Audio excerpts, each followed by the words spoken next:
ማግባትስ አይደለም መውለድ አልችልም።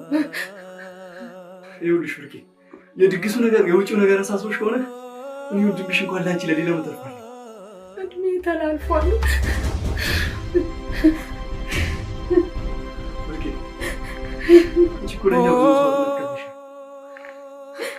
አንቺ እኮ እድሜሽን ራስሽን ነው የሰጠሽኝ። ብርቄ፣ ይሄ ቤት እኮ ያንቺ ሆና ነው። እኔም እህቴም ያንቺ ማንም የለንም። እባክሽ እባክሽ ብርቄ፣ ትለሽኝ